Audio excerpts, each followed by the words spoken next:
From the European Parliament here in Brussels, this is Raw Politics.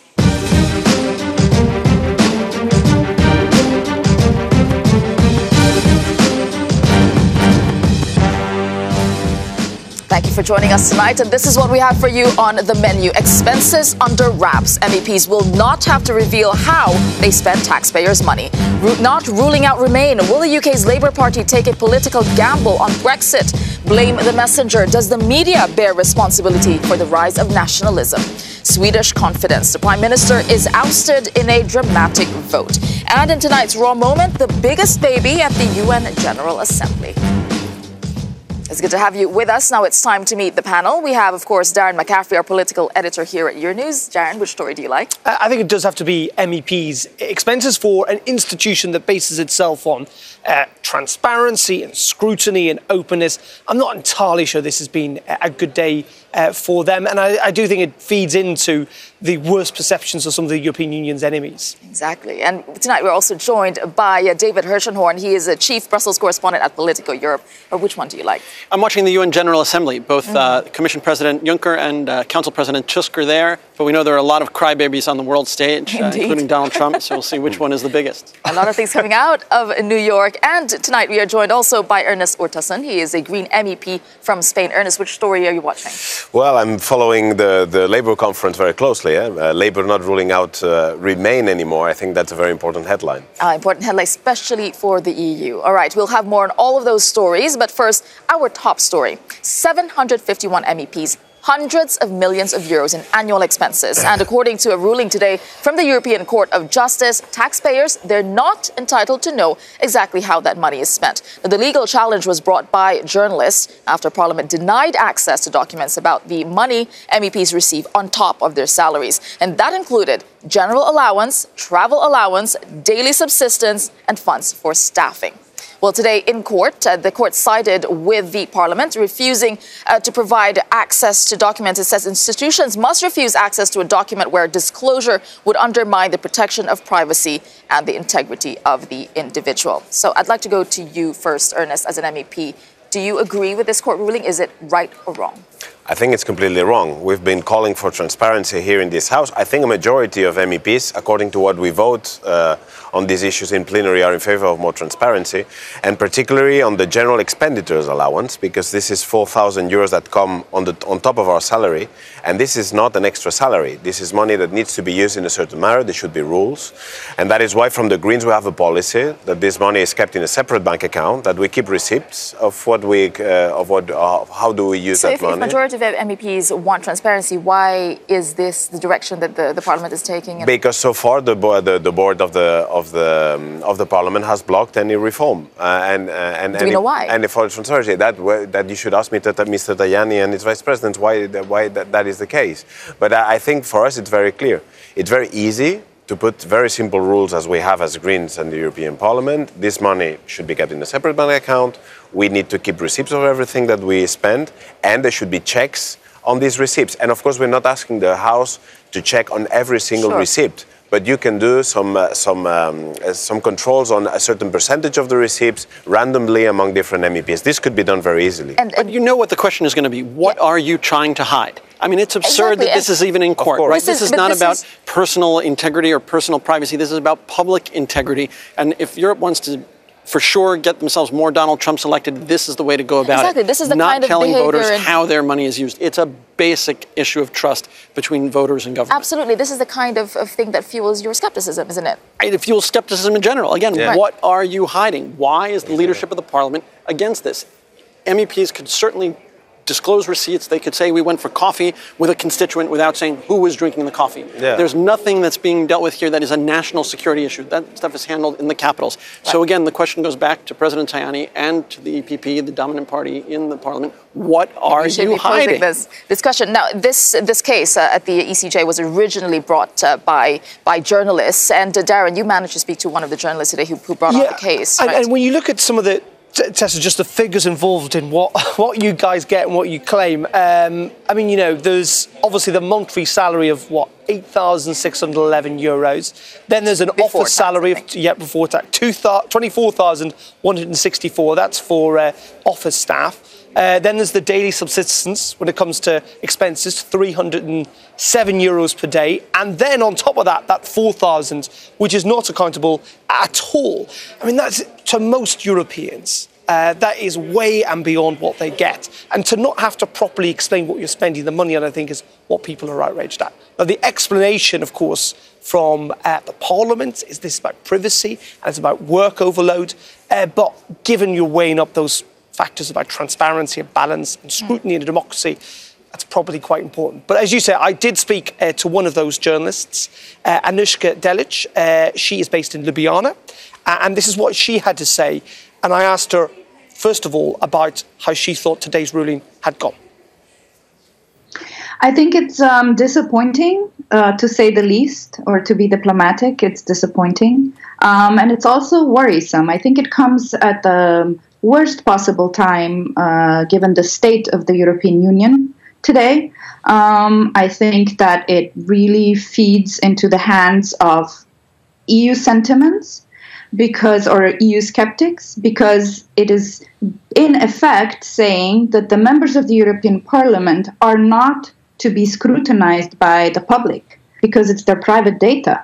And if we say that this data is private, then that goes against all principles of public spending that any other EU institution or any other EU official has to adhere to, or, a democratic institution in any European member state. I was just going to, is this the end of the battle, or do you carry on your mission? Of course it's not. I'm half Croatian. I have the Balkan spirit in me, and I will definitely not stop. And the group will surely appeal the decision. So she raised there the point that you, David, also raised. I mean, but is the European Parliament really any worse than other governments around the world? Well, let's just consider how crazy this is. If I take an MEP out to lunch or coffee in Brussels, I'm subject to more accountability and disclosure than the MEP is. I mean, this is very different. Even though it's public money. Even though it's public money, right. I've got to tell Politico who I'm having coffee with and what they're paying for. This is the kind of thing that there is. I mean, you do have some parallels. In the United States Congress, which I've covered, Congress is not actually subject to the freedom of information laws that cover the White House and all the executive agencies. It's another example of this remarkable behavior by legislatures, by parliaments who use their ability to make laws to shield themselves from basic public disclosure. So it's not singular, it's not unique, but it is absolutely ridiculous. And there is a warning here, of course, from what happened in Britain and the UK Parliament 10 years ago. A massive scandal. MPs were spending money on duck houses and moats and on second mortgages. And that has really undermined people's trust in politicians, so much so that you could argue it was one of the factors that led to the vote on Brexit. The people simply did not trust what politicians had to say anymore. And that is a warning shot for the European Union. I think it's a matter of transparency and of democracy. It's taxpayers' money. People have the right to know how it is spent. But also, with that transparency, we would avoid probably certain misuse of funds if they happen.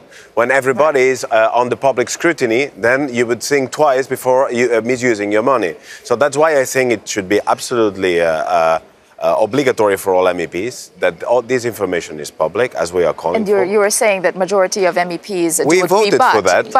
But actually, not all MEPs support. Not all of them support this, because some MEPs support the move to allow the public, to allow the public access to their expenses. And some Germans in the EPP group are particularly against the full transparency of their allowances and expenses, because they've previously blocked measures that would mean, better accounting of expenses. So we invited several German EPP members to join us today, but they did decline. They did, however, they sent us this statement. They said today's judgment protects the citizens. Whoever approaches MEPs must be certain that the issue he or she raises is treated confidentially without MEPs being held accountable, who they paid the 2 coffees for. MEPs are not obliged to disclose their travel expenses, where they go, by what means, and to meet to whom. So this is a question of privacy, and it was raised by the European Court of Justice as well. But is there a point to be made here about privacy? No, well, they don't even want to disclose their own names when doing that statement. So I think this is rather unbelievable. Well, if they want to defend that this should be kept secret, I mean, they should argue with that openly, saying who they are. I mean, for me, it's a matter. It's not a matter of privacy because we're talking about taxpayers' money. For me, it's very clear. And I'd venture, I guess, some of these same German MEPs were strongly in support of accountability and disclosure by Greece when Greece was receiving EU money in order to survive its debt crisis. So come on, this is a really... I think there is an argument to be made about, of course, there will be an increased workload, even if it is just random checks. There will be that. But you have to balance things up. Clearly, this court case has cost money. But you have to balance it up by the fact that it is incredibly important for taxpayers who work incredibly hard, who mostly earn a lot less money than MEPs, that they are at least able to find out what their MEPs are spending their money on. I think one of the other arguments is that, doing so, putting so much attention into declaring all these expenses would take away from the time that MEPs would have to do their jobs. But again, they've had time to fight this court case. I mean, sorry, I kept all my receipts and I have my numbers in my website. Sure. It's not a lot of work. And we have assistants here to help us with that. I mean, this is just ridiculous. All right. Well, we'll leave it at that. We'll change gears a little bit here because there's another story that we are watching closely today. We turn to the UK and the Labour Party conference in Liverpool, where some Brexit comments received standing ovations. And for the latest on that, I'm joined by Euronews UK correspondent Vincent McAviney. Vincent, you're there in Liverpool. We heard today from the Brexit shadow minister. What did he have to say? Well, Sir Keir Starmer, the shadow Brexit secretary, was speaking in the main hall just behind me earlier on. And for the past 2 days, he's been in a battle here to get a motion on a second referendum on Brexit. Now, the key thing was that he wanted a provision in that motion that said that one of the options for people in a second referendum would be to remain. He said everything should be on the table, and when asked himself this morning in an interview, he said he would actually vote for remain. He made it clear as well that the government would vote down, whatever the government brings, the current plan, the Chequers deal, if it came to Parliament in the next couple of weeks. But it was really the moment where he talked about the second referendum and staying in that won him plaudits from the crowd. Let's have a look. It's right that Parliament has the first say. It's right that Parliament has the first say. But if we need to break the impasse, our options must include campaigning for a public vote, and nobody is ruling out Remain as an option.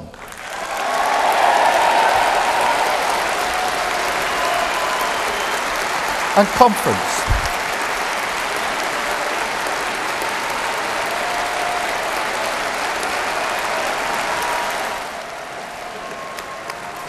And conference.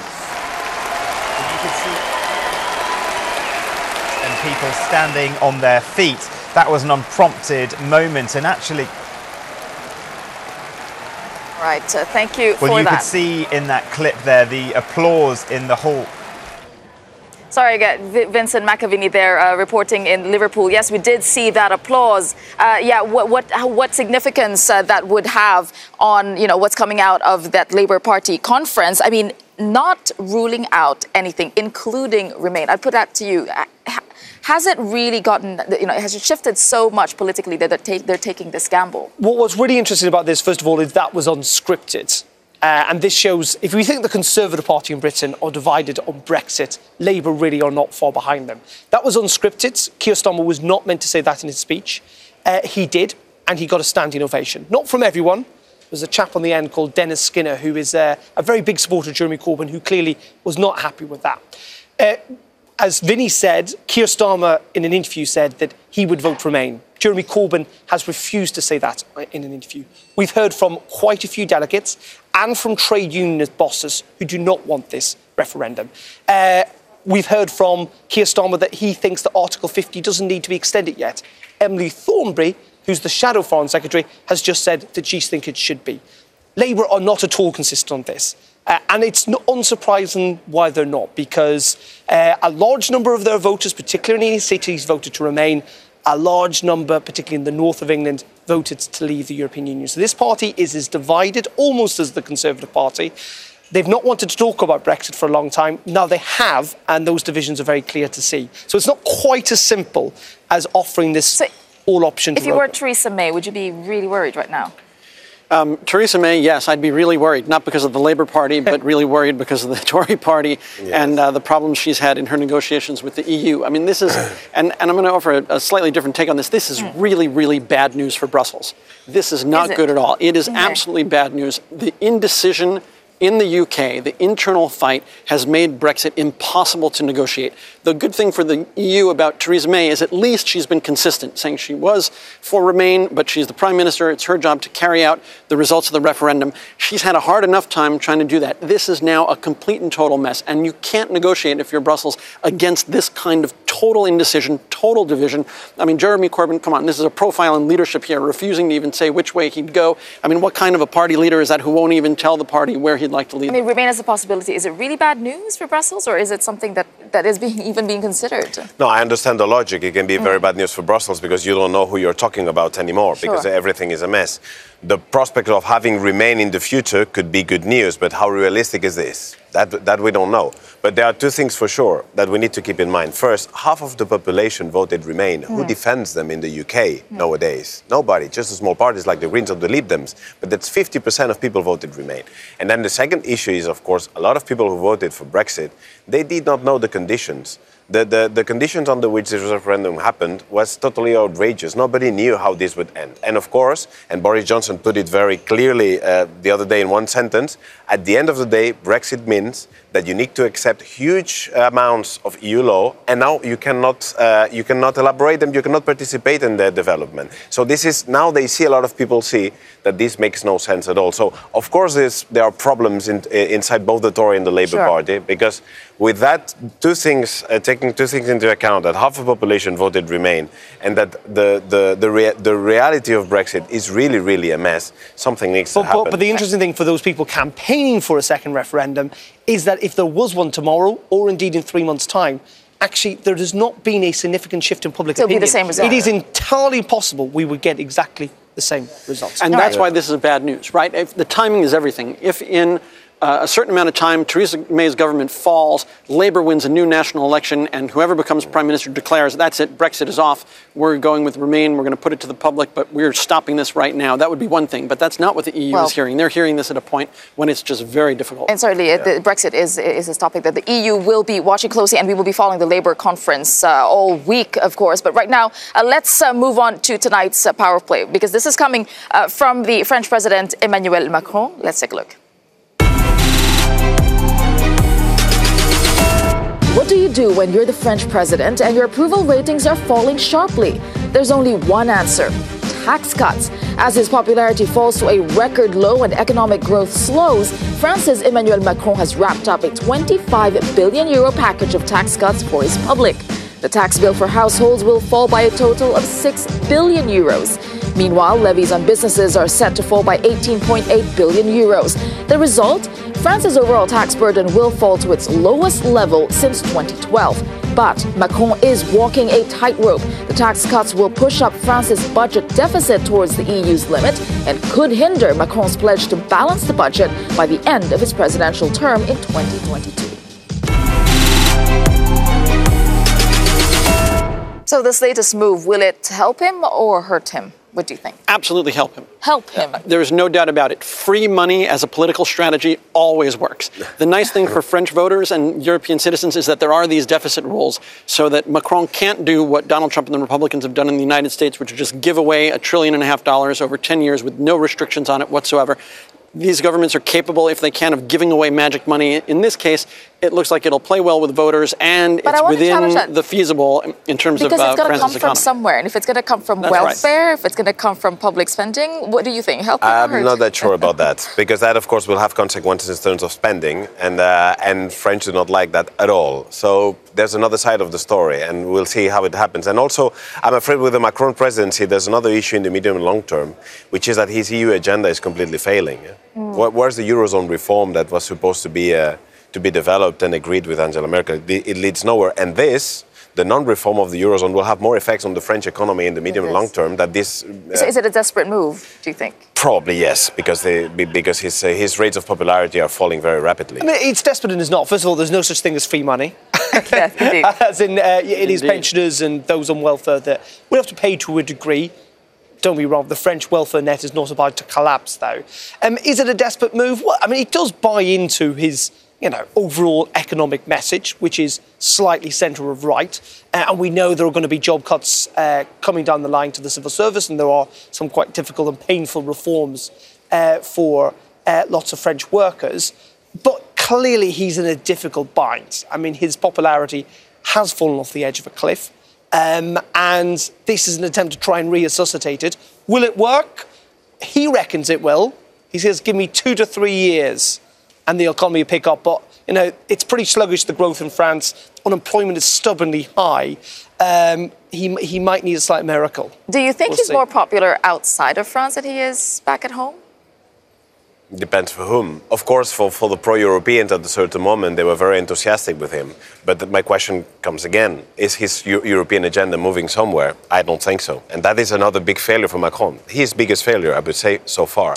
I think he's more well-known, not necessarily popular. And I think there is this thing about, Donald Trump's very well-known. And I think lots of Western European thinks, he's not terribly liked. I'm not entirely sure that's true. He may well not be. But Emmanuel Macron is one of those leaders that is well-known. And I think that's why people think he might be well-liked. And I think let's not forget that French presidents, they kind of go through this trajectory, right? They go up and then they just kind of fizzle down.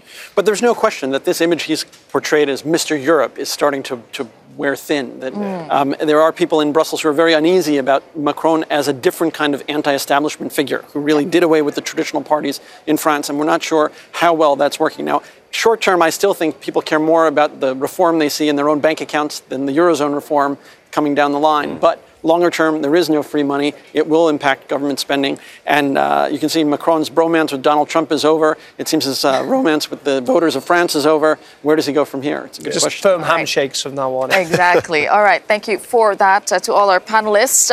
We have a lot more coming on Raw Politics tonight. Media regulation. Why the European Justice Chief is calling for tighter controls amid rising nationalism. Plus, it's a first for Sweden and its Prime Minister, Stefan Löfven. He's ousted in a vote of no confidence. We look at what's at stake and what it means for the country's political future. All of that, more coming up.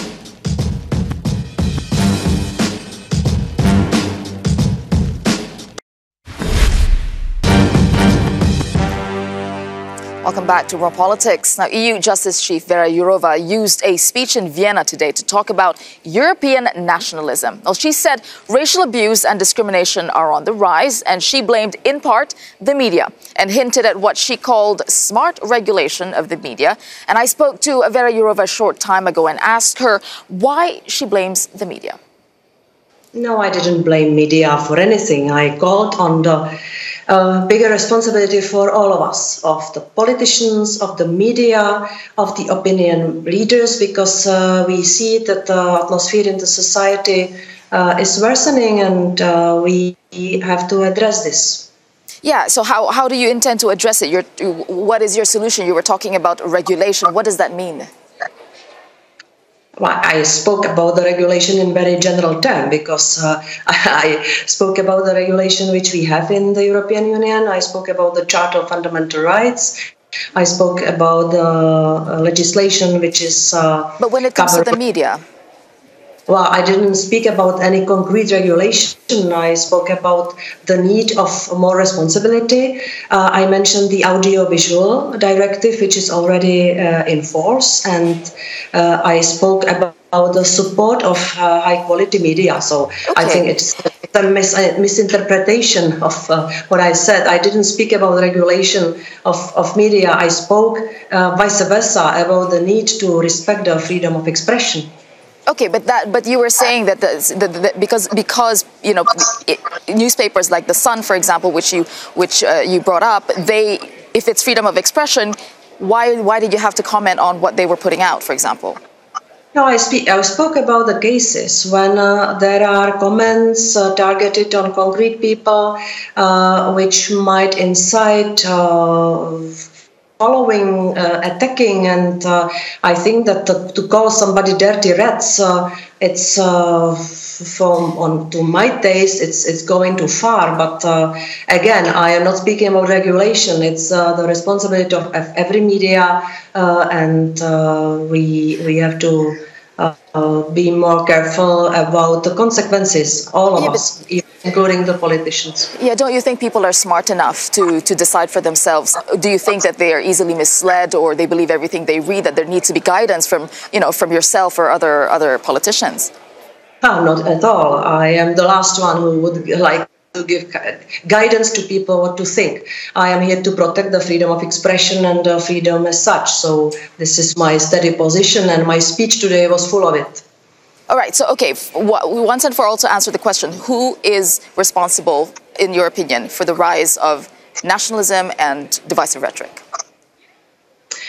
I think this is shared competence of us, politicians, of the opinion leaders from all different spheres, of course also of the media, of the silent majority, because when the people see that somebody is under attack, maybe they should also raise voice. There are a lot of opportunities in social media to cultivate the space. But this is nothing which should be ordered by regulation, and I have to emphasize it once again. I didn't mean it like that. All right. Thank you very much for your time, Ms. Jourova. Thank you. Thank you very much. Well, with me in the studio to talk about the media's role in rising populism, we have our political editor, Darren McCaffrey, still with us, Politico's chief Brussels correspondent, David Hirschenhorn, and socialist MEP Kathleen Van Brent. All right, I'll put it to you guys, what Ms. Jourova was saying, media responsibility. How much weight do you put on the media? Do you want me to put a figure on that? No, responsibility. No. Absolutely. I think if you look, and there Mrs. Jourova is absolutely right, within the European Union we are facing a huge threat by extremism, extreme right, populism, that will attack, and that has the intention to attack democracy in European Union as such. So that is, of course, a threat, and in that it's the responsibility of politicians, of media, but also NGOs and others to defend democracy. Where I do not agree with Mrs. Jourova, I don't know what her intentions were, was to sort of try to regulate the media. What we need in Europe is a big diversity on media and a lot of different opinions and a lot of diversity. If you look to the problems in Hungary, the problem there is that the media is attacked by politicians, and it's. Yeah, but where do you draw the line? Is it the responsibility of the media to defend democracy? No. Of course it is. No, it's our responsibility to defend the truth, because we can't defend reality. a particular type of democracy or not. No, Viktor Orban believes he's running a democracy. It's not our place to defend that type of illiberal democracy any more than it is our place to defend the liberal democracy that Emmanuel Macron believes he stands for in France. Our job is to defend the truth. Now, here, Vera Jourova was saying something. Well, actually, she was afraid to come out and say it. What she wanted to say was that most of the UK press, in her mind and in the mind of many people in Brussels, was a carrier of Brexiteer propaganda, lies that led to the Leave campaign, partly contributed to the Leave campaign winning that referendum. So there is some anger and bitterness there to what she and others in Brussels believe were falsehoods carried by the UK press. That's what she was bashing back against. She doesn't want to come out and say that because that's a much more controversial thing, especially now when Brexit is a fight. Okay. Can I come back to that, because that's interesting. In a democracy, the media has a crucial role to play, and in that sense, it is absolutely crucial. That was my key point. That you have big diversity, you have different media, you have newspapers, and that there is no concentration or only one sort of media. Yeah. And there's a rising problem in Hungary, for instance, but also in Turkey, but also in the UK, where there are big concerns of media, that there is a monopoly, a growing monopoly, and you can agree or disagree with Mr. Murdoch and his empire, but Mr. Murdoch was in favor of the Brexit, and he had a huge impact on the media in the UK, so you cannot deny that. Right, but and the problem was not being in problem. support of Brexit. The problem was lying in support of Brexit. This is why I say our job is to defend the truth, because there's just one type of democracy. But also, no, all sorts of democracies. But I think I want to bring up. We were talking about the UK media. So before we get into that debate, I want to bring up the Sun cover that Ms. Jourova was referring to in her speech. It was, I think they say, rats. Can we bring up that graphic? You there dirty you go. rats. You dirty rats. There you go. So that is the... and also called them two-bit mobsters. So do you think this is too much? This is too much? This has gone too far? And it's actually the headline on an opinion column, as I understand. Okay. And as an opinion, they can have whatever opinion they'd like. It is rather dramatic. Should one that might be say regulated? overly dramatic to say that they're two-bit mobsters or dirty rats for restating an EU position in Brexit that hasn't changed for a year and a half. But no, we know that there's no regulation needed for the press in that case. Sure. The Sun's got to make its decision about how responsible or irresponsible to be on its And that front front page was followed a day later by, I think, Theresa May sticking two fingers up on the cliffs of Dover at the rest of Europe. Now, is that in search of what David says, the search for truth? No, it's clearly not. Is it provocative? Yes, it is. Is it there fundamentally to sell newspapers and to make money? Yes, it is. But because we live in a free democracy world, it doesn't have to defend democracy, but because we live in it, the Sun is also perfectly entitled, as long as it doesn't break any laws, is perfectly entitled to print what it wants. And the big question this comes down to is, has the media got some form of responsibility about trying not to promote extremism? Yes, I think we can all accept it does. Sure. However, we also have to accept, and politicians have that responsibility as well, but we also have to say that people are not idiots. And I think there is this common thing about, yes, we live in a democracy. And in part, by living in a democracy, we trust people to make decisions. But then we don't, because we think, some politicians think, or would like us to make us think, that those people are then so easily led down a path. You can't have it both ways. You can't say, we trust people to make a decision, and then say, well, also, we've got a responsibility to make sure they're not misled in a certain direction. Okay. Very quickly, where do you draw the line? Because, taking out incitement to hatred and all the extremism, but there are opinions that maybe some people don't agree with that make it to the media. Is it a reflection of society, or do you think that is pushing an agenda that you don't like, or No. Let me be very clear on that. Of course, that's not my opinion. I hate Brexit. It's chicken and egg. I will absolutely miss all the UK people here in the Parliament and in Brussels, so I hate that. But it's absolutely a part of democracy and a freedom of speech to be a Brexiteer and to use all sorts of arguments. But something else is the wording you use and the respect. I think there is a line to draw, but it's up to the newspapers to draw that line. The line that we drew as politicians is, for instance, we have anti-discrimination and anti-racist laws. The moment you table racistic speech, then you are offending the law. So there's the line. I will tell you, if the EU wants to improve the quality of journalism by mandating higher pay for journalists, we're prepared to get behind it. Other than that, let's keep the regulation out of the But let's also agree that if there is no democracy, there's no freedom of press. And in that sense, I do still think that the press should defend democracy.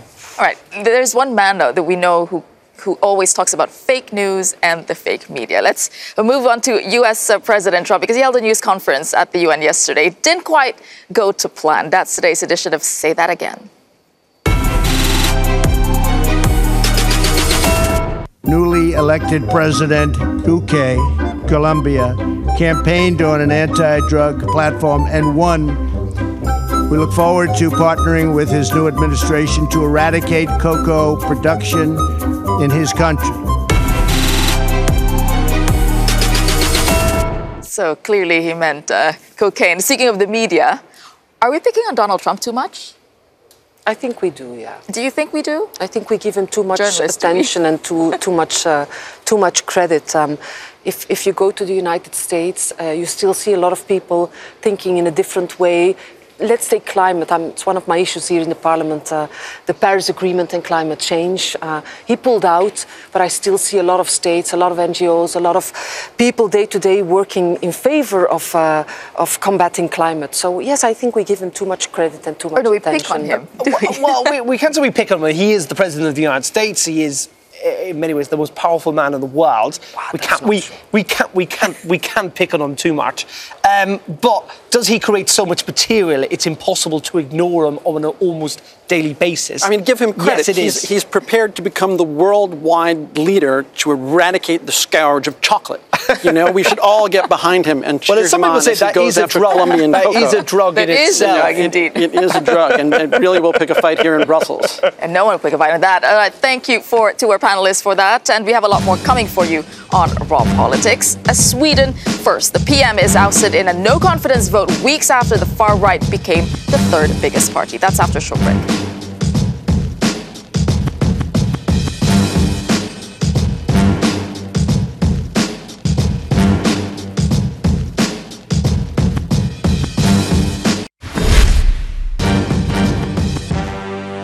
Welcome back to Raw Politics. Now, Sweden is falling further into political limbo tonight. Its leader, Stefan Löfven, is the first prime minister there to be dismissed following a no-confidence vote. Now, Löfven looked despondent as hopes of forming a government faded. Sweden was left with a hung parliament after inconclusive elections earlier this month. Over half of MPs voted to get rid of Löfven, including the far-right Sweden Democrats, and now the third largest party. The vote further divides parties who are already struggling to form alliances.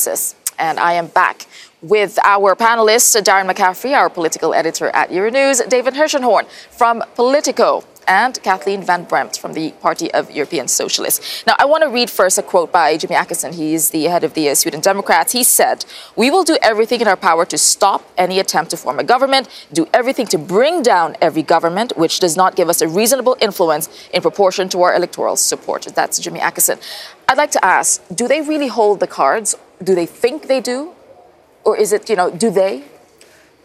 Well, it's up to the others to make sure that he doesn't hold the cards. They're the third party, and that counts for something, of course. But the Social Democrats, the moderate party, they're still big enough to form a majority. So they're not used to it. They're much more used to a right-wing, a left-wing government.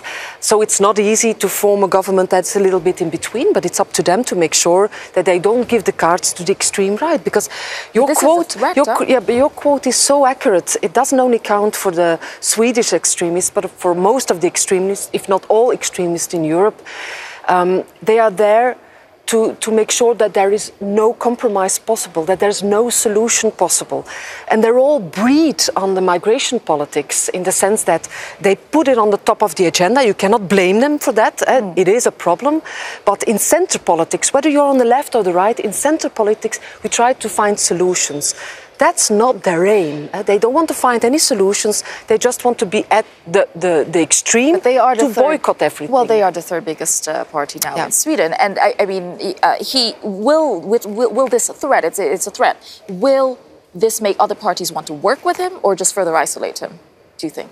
I put that to you, David. Well, the moderates have already given him the cards, right? At least in this vote. I mean, it's quite dramatic, and they do hold the cards. They did, in this vote. And the question now becomes: is the moderate party able to use this to leverage a better deal with the Social Democrats, or will they end up empowering the far right even further, and then having a lot to explain to folks in Brussels who wonder why have they engaged in this kind of a game? But we're seeing more and more of these coalition governments forming with parties that would previously been seen as extremist and out of the realm of ever doing business with, now being part of the government. As you say, I think the Speaker's now got, 4 more attempts to try and build, to try and get a government to form, or else we have to look at another election in Sweden, I think, within 3 months. Now, that's unlikely, I think, given the fact that votes are not likely to change. We'll probably get the same makeup. But it is this constant reminder that, in some ways, almost consensual politics, bizarrely, is also on the rise as extremism is, because parties that would never have thought about forming coalitions together or getting into bed together politically are having to do so. Or should they be? Because you were talking about compromise. Should they be considering, rather than pushing them to the fringes, should they be considering working? Who? With parties, the centrist parties. With each other. So you don't think they should ever work with a party? Well, I would never do that. As a social democrat, I would never do that. But I see more right-wing parties doing that. Look at Austria. Because you're talking about compromise. Yeah. Yeah. But it works in Austria, for instance. It's not my politics, but they try to get them into the bed to compromise them. But I have to say, I'm from Belgium. And in Belgium, yes, we're very much used to that. Used to staying extreme right is part of party politics in Belgium for more than 20 years. Well, the Flemish part of Belgium, in any case. So, and today, the more moderate but still a nationalistic party, which is the NVA, is within the government, and it's not as if they're dividing the country much more. So it has a lot of risks as well. Instead of uniting people, instead of trying to get to a consensus, they polarize much more. So it is a threat to the society as a whole. All right, thank you for that. Because from Sweden now, let's move to New York to have our raw moment of the evening, because it's all about a new mother bringing her baby to work. Only this mom, she's a world leader. It was a big day for New Zealand's Prime Minister Jacinda Ardern as she made her debut speech at the United Nations. But it was also a big day for her 3-month-old daughter, who joined her mother for the diplomatic mission. And when she took to the stage, her partner held a 3-month-old baby on his lap. The question is, was the 3-month-old the biggest baby appearing at the UN this year? Was the biggest baby? Now, should we actually be seeing more of this kind of images? Absolutely. Of bringing your children to work? When I was pregnant, I was a minister as well, and I was not a world leader, I was just a minister, don't get me wrong. But I think it's very important that as a woman, you can also be a mother on stage. It's such a nice image to see in it. All right, thank you very much to our panelists, and thank you for joining us on Raw Politics. Tell us what you're thinking and talking about. I'm at Twitter, Tessa Ercilia or Euronews, and use the hashtag Raw Politics. Have a good evening.